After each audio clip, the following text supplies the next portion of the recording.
How's it going, everybody? This is Brandon from Attack of the Fanboy, bringing you here today some gameplay and impressions of the Division 2's latest expansion, Warlords of New York. We were invited out to San Francisco just in the middle of the month, about a couple weeks ago, and we were given a chance to not only play the game, but we're given a bit of a brief and told what to expect with the latest from Ubisoft. Gotta say, I personally came away rather impressed, though there are some concerns I do have going into it, but for those jumping in for the early TLDR, I think what Ubisoft is pulling up and what Massive are putting together is the right direction for the Division 2. The Gear 2.0, the recalibration changes, and as you probably already know by now, the new playable area coming with Warlords of New York all bring more to the game that players have been looking for. Maybe not as dramatic as, say, an Underground or a Survival, but it's getting things in the right step, pushing the game forward in a direction I think it needs to be going in. That said, let's go ahead and dive into it. Right now we have gameplay footage of the Gear 2.0, me just fumbling about in my inventory, and as you can see, it's very clearly noted now what the stats are on any piece of equipment, really. A weapon,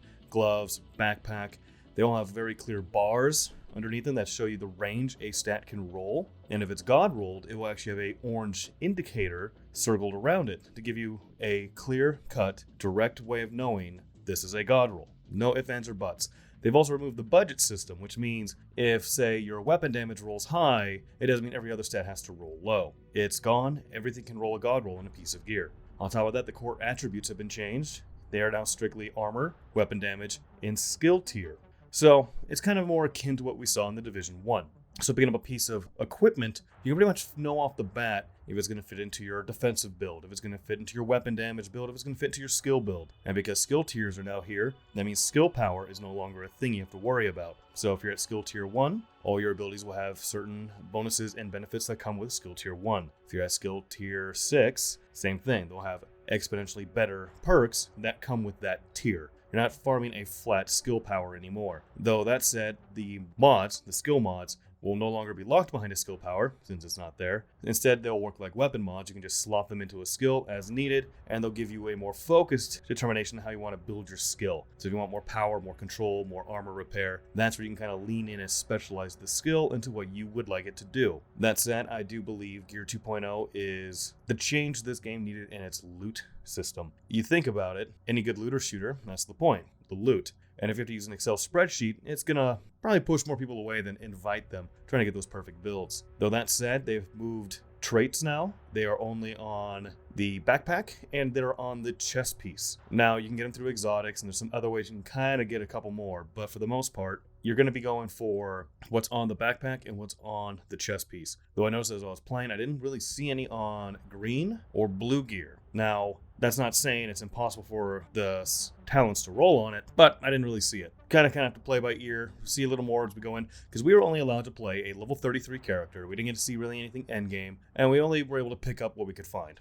So as you can see in this part of the clip, my purple chest has a talent on it. The green and the blue did not. That said, there's nothing needed to unlock talents anymore. You don't need X amount of red damage perks. You don't need X amount of blue. The overview on the left is just giving you an idea of what your build looks like. So here we are moving into the main mission we are allowed to play, the Tomb, because Warlords of New York has a bit of a manhunt structure. Instead of just running through a linear set of missions, we are trying to hunt down Aaron Keener, and in order to find him, we have to take down his lieutenants, 4 rogue agents who have taken over parts of New York City. There are 4 different locations, and currently we are in the Civic Center. So, moving forward, we'll just go ahead and let this play in the background as I kind of discuss my impressions of what I thought. So, first and foremost, the mission itself plays like what you'd expect from a Division 2 mission. Rather straightforward, go through, kill all the bastards, mini-boss here and there, take out the big boss at the end. Nothing too dramatic, nothing too crazy. It's not a departure from what you've seen before. But it plays well, and if there's one thing that Division 2 has always excelled at was its mission design. It really knows how to build a set piece. Now, going into that,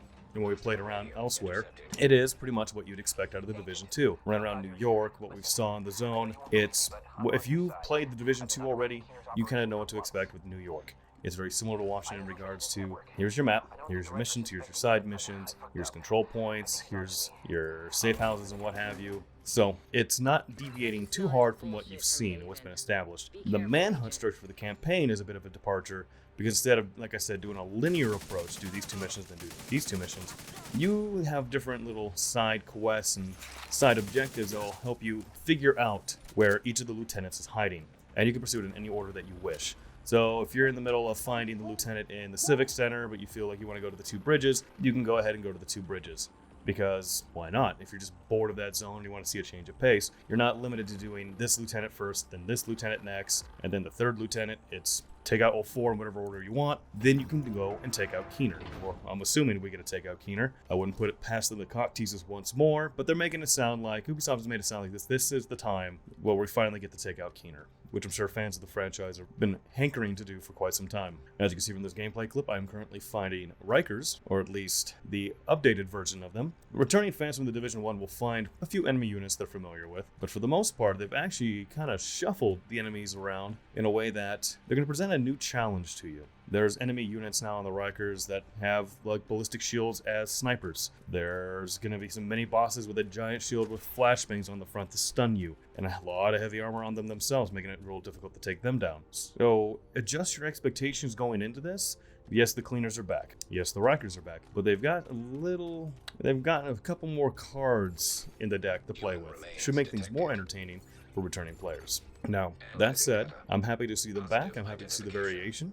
But as I noted earlier, the base structure of Warlords of New York isn't really deviating all that far from what you know about the Division 2. Where Ubisoft is actually leaning into making their changes for the game is in the endgame pursuit. So start with Gear 2.0. It's easier to figure out a build. It's easier to figure out what's good or not good about your piece of gear. Not that the complexity is gone per se, but you shouldn't need to break out a spreadsheet to figure out a build. You can actually experiment more liberally now too, because of the new recalibration library. Whenever you break down a piece of gear in your recalibration, it no longer just puts it on the new piece of gear. You can actually store it in a library perpetually. So if you find a god roll on what is otherwise a rather terrible chest piece or a horrendous knee pad, but it's got that one god roll, you can go to the recalibration library, spend the materials needed to break it down, and store that stat. So let's say you find some knee pads that have phenomenal rolls, except for that one piece, you can put the god roll on it, and you can put on any other knee pad. Put on as many knee pads as you want, and they'll get the materials for recalibration. So this opens up at least players' loadouts, that's for sure. You're not gonna have to hoard everything anymore. If you have something that's kind of but it's got that 1 or 2 stats you want to play with, you can put it into the recalibration library. We didn't get to play around with it much during the preview, but how it was explained in the state of the game and with some questionnaires and the press meetings, it does sound like, okay, let's say I get plus 5% of the god roll plus 10%. These are speculative numbers, by the way. You can bank that, and then let's say you get that 10%, it will override it. It will always override with the higher stats. So you can put in as much as you want. It's not going to overindulge the library. You're not going to overflow it with a bunch of useless stats. It will always override with the highest level one. So you can actually build up your library with nothing but god rolls, if that's what you are aiming to do. You can also put talents in there. You can swap out your main perk. It's still limited to 1 swap per item. So you can only change 1 stat on the thing you're trying to move it over to. But players should find it a lot easier to min-max their builds and more transparent. Now, those are great. The skill tier change, hard to evaluate in practice, but it sounds like a good idea on paper. Like, as we're playing, as you see with the gameplay, I'm only at skill tier 1, and at level 33, I don't really have gear optimized for a build, so it's hard to really weigh in and say, where are my skills punch here? Where are the tiers more impactful? Same for weapon damage and same for armor, but at a glance, it does appear like it's the right move, and it will give people more feedback into if their build's good or not, and if they're actually excelling in what they're trying to excel. Now, on top of that, for the endgame changes, just the base progression, right, that loot game, is how you get the loot that matters. And with Warlords of New York, Ubisoft and Massive are aiming to add seasons. I know, you've probably heard this before, because every game now on the market has a form of seasons. Whether it's the Battle Royale genre, Destiny 2, it's a pretty common practice now, and it works exactly as you think. It's a 3-month rotation, in which they'll support the game with new in-game events and activities, and yes, there is a battle pass. You're not obligated to buy it. It is a free and a premium tier. And while I did not get any confirmation, it does sound like the free pass comes with the expansion. It's not like Destiny 2 where you bought Shadowkeep and got the first season pass for free. Although in this case, they are calling it a battle pass. So everyone who buys Warlords will have access to the standard free track. And if you want more rewards, you'll buy the premium pass.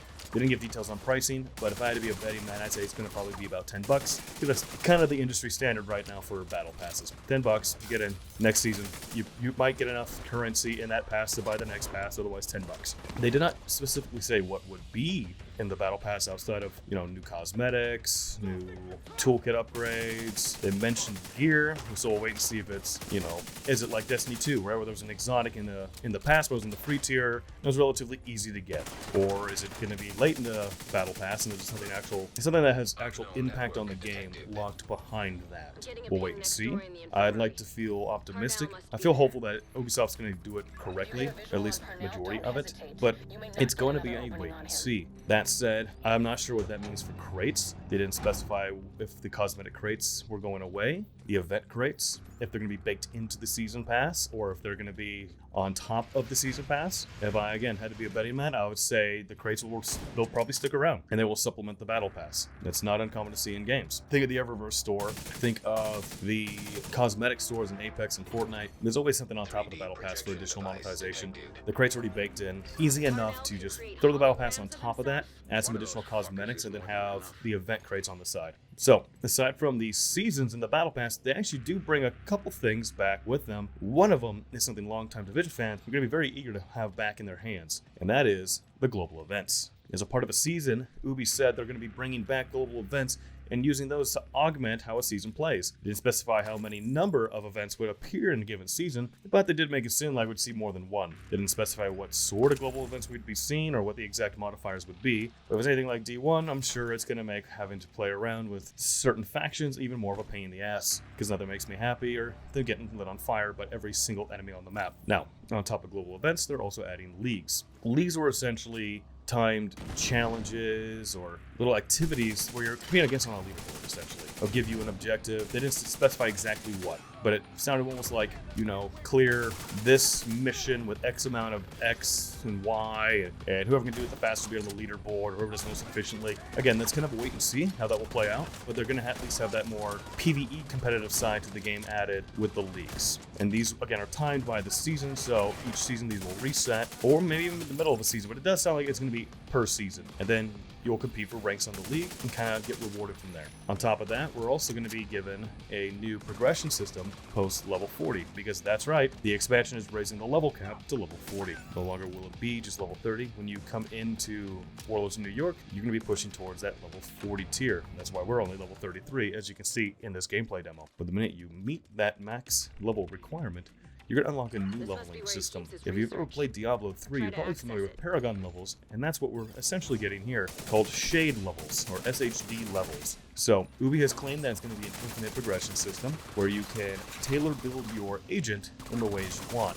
And the interface they showed us looked very much like you'd expect from like a Paragon system. You'll get a level up point, and you'll spend it into like a defensive skill tree or an attack skill tree. I did not see if it was something that would rotate every time you leveled, or if you can just dump stats in the ones you wanted and just kind of ignore everything else you don't care about. Also didn't ask anything about respecking, so a little hard to say how that exactly will play out. But as you level up, you're going to have this new way to gain power outside of just your equipment and gear. The more you play, the more you level up, the higher your shade levels go, in theory, should contribute to a more powerful agent. This is going to be important because in addition to all of these, we're now getting legendary difficulty. That's right, one more difficulty tier. So, what does it entail? Don't know. They did not go into details about what exactly we'd expect from legendary difficulty, other than it's going to be the hardest challenge available in the game.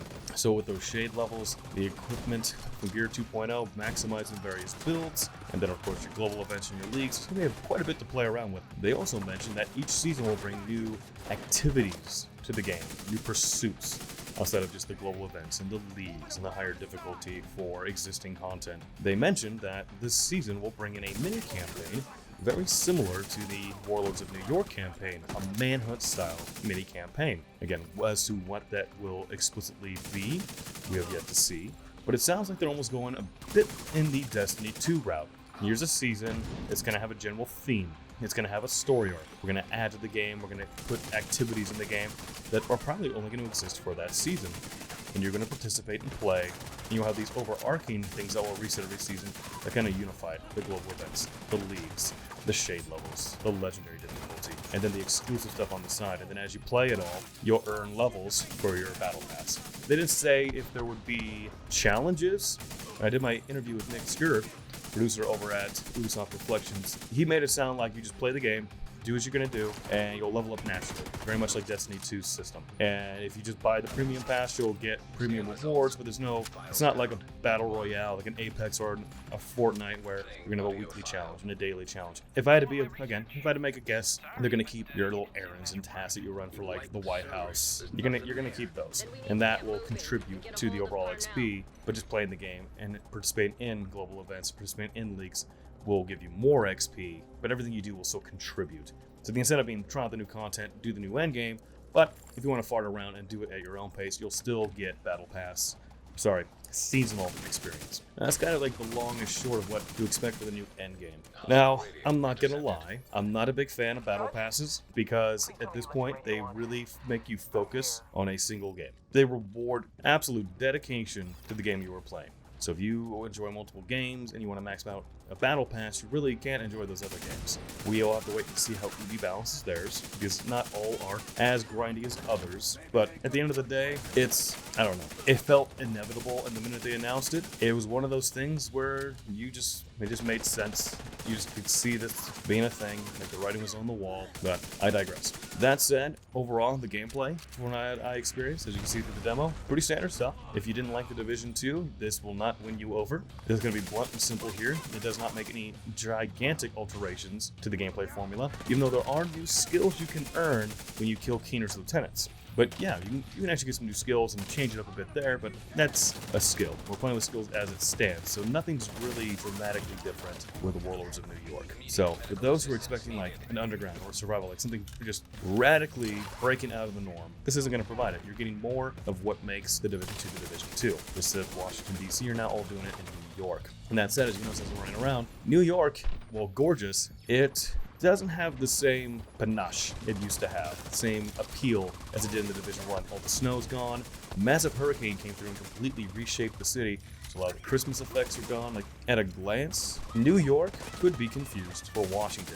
Now, once you segue in, you play a bit, you call the skyscrapers, some of the landmarks that players might be familiar with, that will help ease things in, but at the end of the day, it doesn't feel visually distinct as compared to Washington. They feel very similar to one another, which isn't inherently bad, but at the same time, it might lead to increased fatigue. We'll wait and see though. I mean, we didn't get to see the whole map, so there might be some things that completely changed my mind in that front. And I'll just have to eat my words, have a serving a crow. We'll wait and see. But at a glance, with initial impressions, it didn't feel like New York really stood out near as much as it did, like, say, in the Division 1. Again, it's a bit of a wait and see, but early on, just something for people to be mindful of. If you're expecting that same nostalgic feel, you'll get a little bit of it, but it does bleed together with Washington.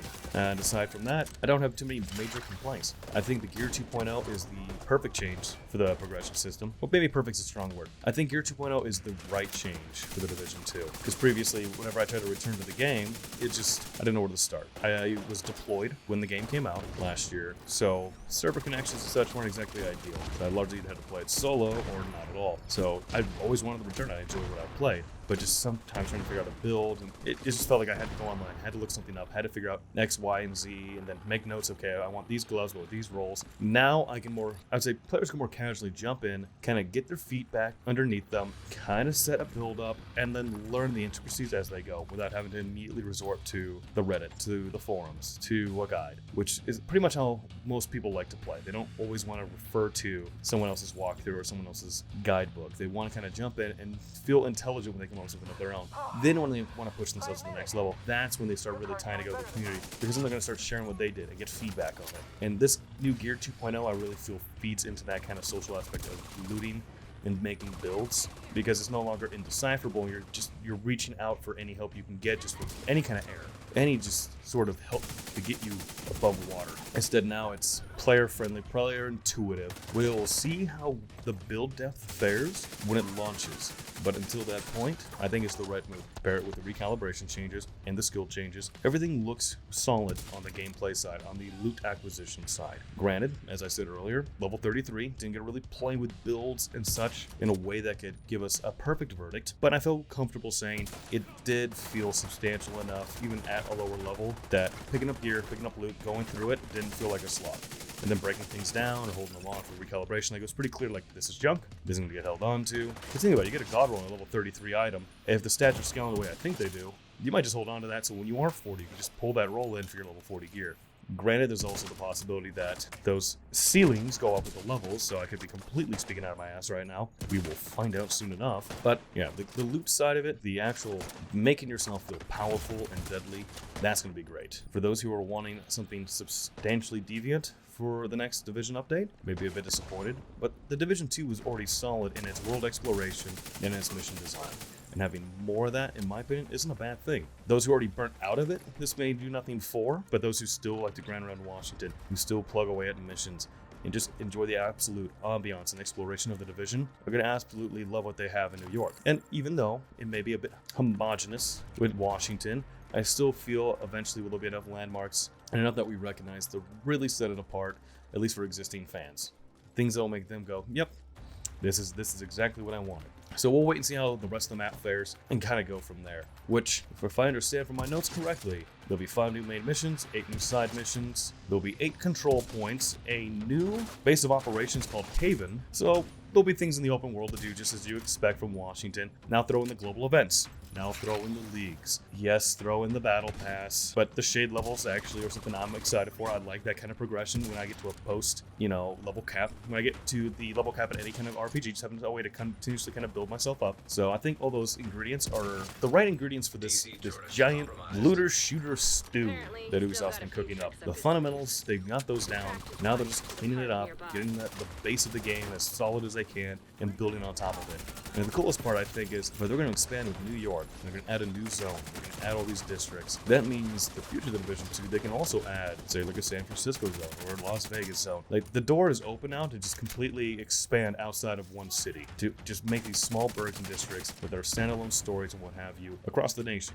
Like, we can really expand the playable area of the Division. And then maybe, with the seasons, if they're doing new activities, maybe then that's how we'll get our survival back. We'll get our underground back through these activities. So we'll wait and see. I'm cautiously optimistic that this season should fare well. The first season, I think we'll definitely have some growing pains. They always seem to do so, but I feel Ubi has at least enough additional options to make it fulfilling. Yeah, I liked what I saw. I do have some concerns about battle passes and the grind. I have concerns about the level design maybe bleeding together all the same, but if you like the Division 2, this is going to give you more reason to love the Division 2. If you're annoyed with the gear system, this is going to give you something to actually enjoy without wanting to pull your hair out. If you did not like the Division 2, then this still isn't the game for you, and I don't know what to tell you. Other than this is just, they're not trying to cater to a new audience as so much as trying to reestablish their existing audience. And those who maybe bounced off the game for one reason or another, give them a chance to come back and get rid of those pinch points. But yeah, as overall Warlords of New York, I think it's going to be a solid expansion. It comes out March 3rd for $40, well, for the expansion. $50 for the base game with the expansion, and then $60 if you want to get the year 1 annual pass unlocks with the base game and Warlords. Which, just a quick tangent, I did ask if there'd be any more annual passes. I did not get a hard answer there, so it's hard to say if future specializations will be in the battle pass or through an annual pass. That is a definite wait and see, and that I feel could be either a big swing or a big miss for Ubi. But time will tell on that front. Otherwise, yeah, Warlords of New York. Go finally take out Aaron Keener, get some new loot, and hopefully enjoy some new seasonal activities that make continuing the grind out in the desolate United States all the worthwhile. But yeah, otherwise, we're about to conclude this video here about the takeout Theo Parnell, one of Aaron Keener's lieutenants. So yeah. Otherwise, thanks for watching. This has been Brandon with Attack of the Fanboy, and I hope y'all enjoyed.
Agent detected.